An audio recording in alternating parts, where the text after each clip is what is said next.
নমস্কার, শান্তিবার্তা চ্যানেলের প্রত্যেকটি দর্শককে জানাই অসংখ্য ধন্যবাদ এই চ্যানেলকে আরো বেশি বেশি করে মানুষের কাছে নিয়ে যাওয়ার জন্য।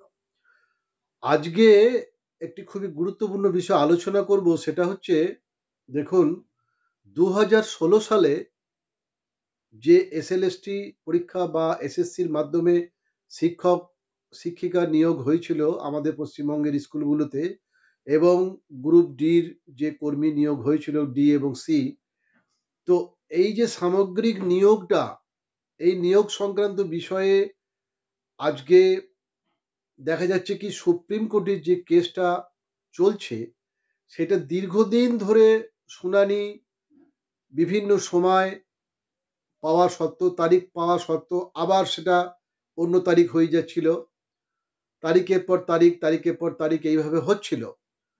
দেখা গেল তারপরে যখন নতুন সুপ্রিম কোর্টের প্রধান বিচারপতি এলেন, তারপরে কিন্তু একটা পূর্ণাঙ্গ একটা একদিন মানে একটা গোটা দিন ধরে কিন্তু শুনানি হলো। এইবার তারপরে আগামী 7ই জানুয়ারি আর একটা ডেট দেওয়া হয়েছে শুনানির পরবর্তীকালে। তো এখন যে পরিস্থিতিটা আমরা দেখতে পাচ্ছি সেটা হচ্ছে যে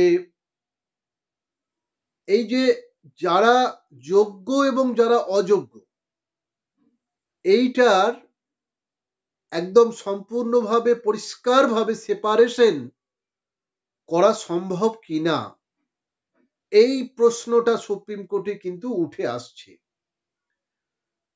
তো এখানেই একটা প্রশ্ন সীমাবদ্ধ করে দিয়েছেন প্রধান বিচারপতি, যে সেগ্রিগেশন করা সম্ভব কিনা। আরেকটা যেটা বিষয়, সেটা আগের দিন যেটা উনি বললেন, এটা খুবই কিন্তু একটা গুরুত্বপূর্ণ একটি কথা বলে আমার মনে হয়েছে, যে ডাল মে কুছ কালা হ্যায় ইয়া পুরা ডাল হি কালা হ্যায়। তো এই যে একটা বিষয়, এইটা কিন্তু আমাদেরকে খুবই চিন্তার মধ্যে ফেলে দিচ্ছে। আমরা যেটা দেখতে পাচ্ছি যে আমাদের পশ্চিমবঙ্গের যে স্কুলগুলিতে রিক্রুটমেন্ট হয়েছিল শিক্ষক শিক্ষিকা এবং গ্রুপ ডি গ্রুপ সি কর্মী 2016 সালে, বিশেষ করে নবম দশম একাদশ এবং গ্রুপ সি গ্রুপ ডি, সেখানে আসলে যোগ্য ক্যান্ডিডেটই কিন্তু বেশি।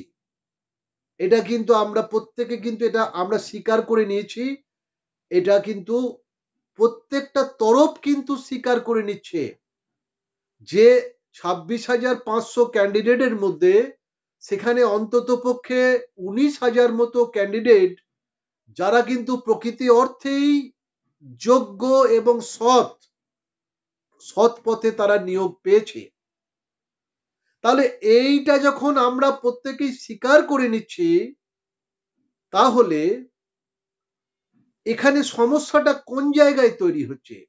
মানে এই যে 19,000 মতো ক্যান্ডিডেট, এদের বিরুদ্ধে কিন্তু কোনো রকম অভিযোগ কোনো রকম ভাবেই কিন্তু নেই।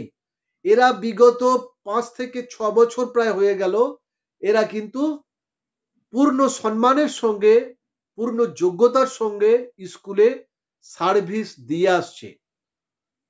এই জায়গাটা কিন্তু আমাদের বুঝতে হবে। আজকে এইটা কিন্তু খুবই গুরুত্বপূর্ণ একটা দিক। এদের কথা কিন্তু আমাদেরকে প্রত্যেককে আওয়াজ তুলতে হবে এদের জন্য। কেন?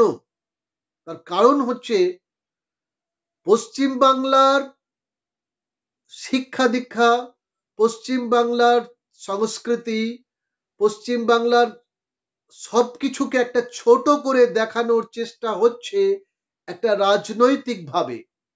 এই জায়গাটা বুঝতে হবে। এটা একটা ঘোর চক্রান্ত, যে পশ্চিম বাংলার সবকিছুকে একটা যাতে করে হিন্দুস্থানি একটা সংস্কৃতি তারা চাইছে, পশ্চিমবাংলার সবকিছুকে একটা ছোট করে দেখাতে।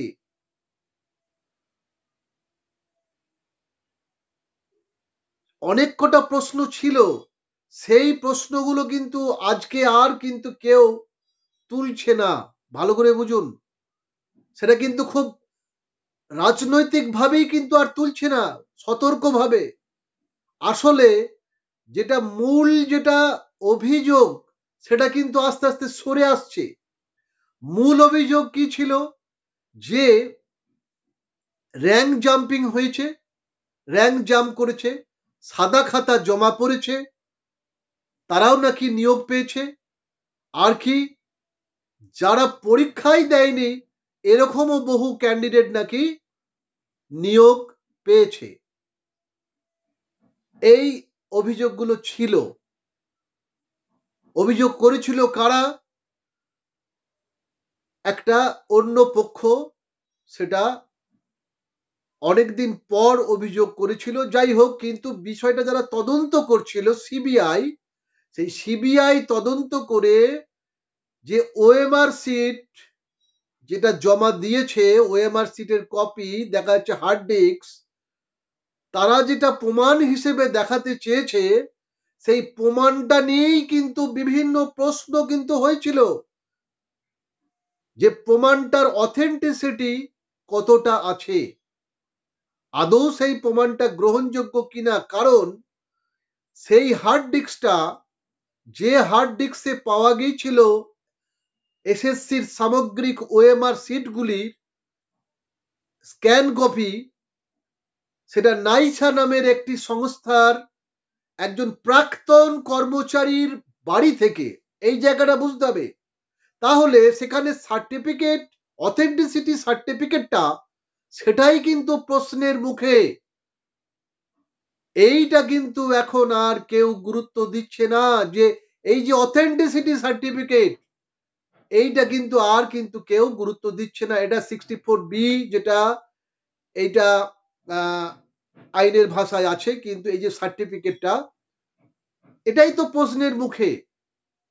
তাহলে এর বিচারটা কি করে হলো? যেখানে অভিযোগটাই হচ্ছে একটা, মানে একটা এমন প্রমাণের মাধ্যমে, যে প্রমাণটা গ্রহণযোগ্যতা নেই, সন্দেহ চলে আসছে। বেশ, এইবার দেখা যাচ্ছে কোর্ট কি করলো, আমরা যেটা দেখেছি ঘটনা পরম্পরায়, অত বিস্তারিত যাব না।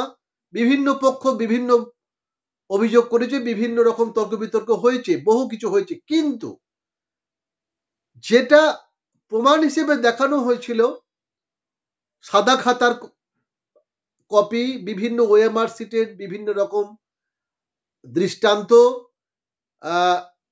এবং কোনো কিছুতে নাম নেই, পরীক্ষায় দেয়নি এমনও অনেক ক্যান্ডিডেটের নাম এই সমস্ত তালিকা দেখানো হয়েছিল।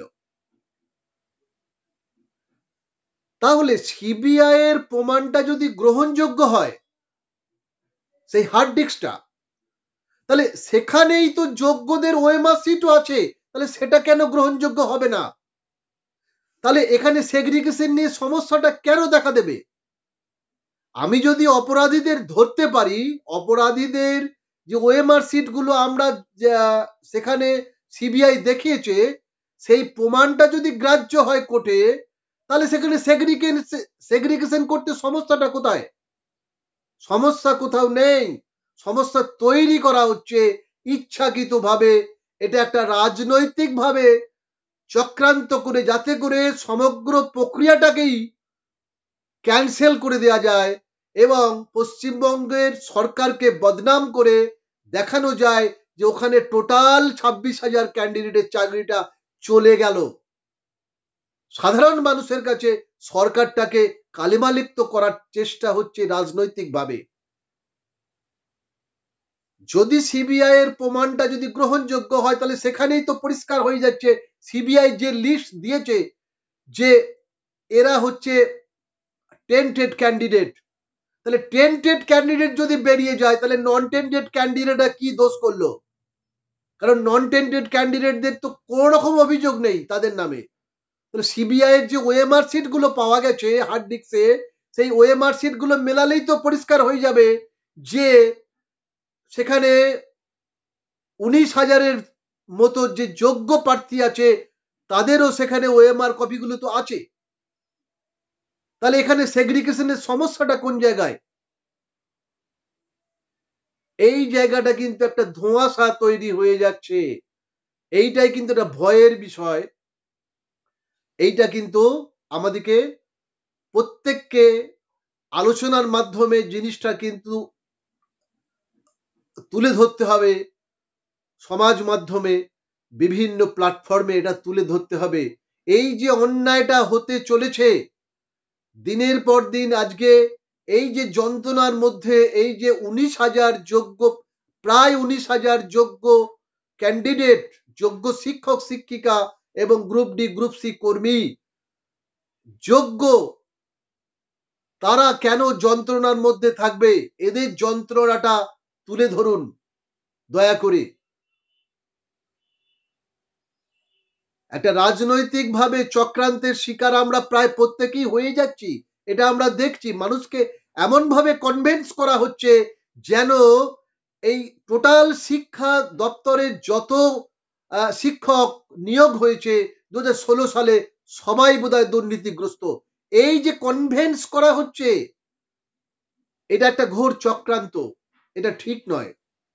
এটা থেকে আমাদেরকে বেরিয়ে আসতে হবে।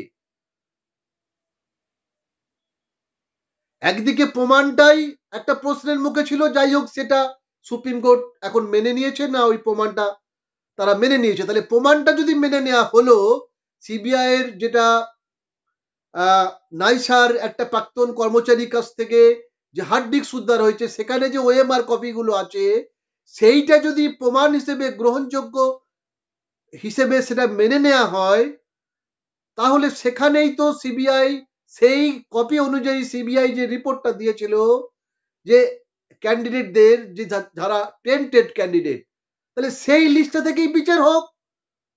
তাহলে বাকি যারা নন টেন্টেড ক্যান্ডিডেট তাদেরকে কেন টানা হাজরা করা হচ্ছে? তারা দিনের পর দিন, রাতের পর রাত কেন আতঙ্কিত হয়ে থাকবে? এই জায়গাটা আমি প্রত্যেককে বলবো, একটু ভাবুন। প্রত্যেক শুভাকাঙ্ক্ষী, প্রত্যেক সাধারণ মানুষ, প্রত্যেক বুদ্ধিজীবী, এই বাংলার যারা ভালো চান, এই বাংলাকে ভালোবেসে যারা দীর্ঘদিন ধরে বাংলার জন্য কাজ করে আসছেন, উন্নতি করে আসছেন, বাংলার উন্নতির কথা ভাবেন, বাংলার ছেলে মেয়েদের, প্রকৃত শিক্ষক শিক্ষিকা, প্রকৃত শিক্ষিত ছেলে মেয়েদের উন্নতির কথা ভাবেন, তাদের কাছে আমার হাত জোর করে নিবেদন যে সত্যটা সামনে আসুক। এটা আমরা প্রত্যেকেই চাইছি, কিন্তু সত্যকে যেন বিকৃত করা না হয়, এইটা আমরা প্রত্যেকে যেন খেয়াল রাখি। আজকে বিভিন্ন ক্ষেত্রে আমরা তো দেখলাম যে সিবিআই কি করতে পারে। সিবিআই কোনো কিছুই কিন্তু প্রথমে ওরা বিভিন্ন রকম ভাবে প্রচার চালায়, বিভিন্ন ভাবে মেলাইন করার চেষ্টা করে, বিভিন্ন যে সমস্ত অভিযোগকারীর নাম আসে, পরবর্তীকালে দেখা যায় তারা কিছুই জোগাড় করতে পারে না, তারা কোনো রিপোর্টই সেইভাবে সঠিকভাবে জমা দিতে পারে না। আজকে আরজিকর কাণ্ড সেই আমরা দৃষ্টান্ত দেখেছি। তার আগে আমরা বিভিন্ন রকম কাণ্ড কারখানা, আমাদের বিভিন্ন নেতা মন্ত্রীকে যেভাবে জড়ানো হয়েছে বিভিন্ন দিক দিয়ে, সেখানেও তাদের অপদার্থতা প্রমাণ হয়েছে, আমরা দেখেছি।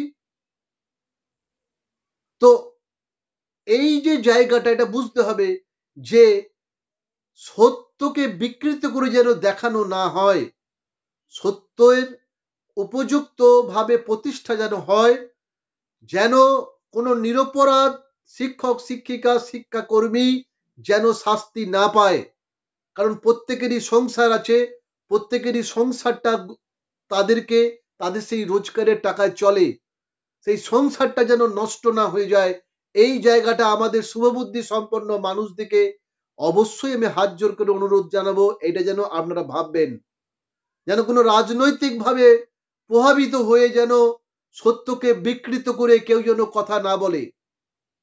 ধন্যবাদ বন্ধুরা, আপনাদের মতামত দিন। এইটা আগামী 7 তারিখ জানুয়ারি মাসে 7 তারিখে একটা গুরুত্বপূর্ণ ডেট দেওয়া হয়েছে সুপ্রিম কোর্টে। ওখানে ওই দিন বাংলার তিনটে মামলার গুরুত্বপূর্ণ মামলার ওখানে শুনানি হবে।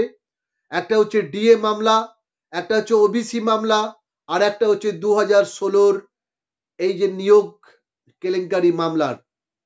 তো আমরা প্রত্যেকে আশাবাদী যে সত্যের প্রতিষ্ঠা নিশ্চয়ই সেখানে হবে।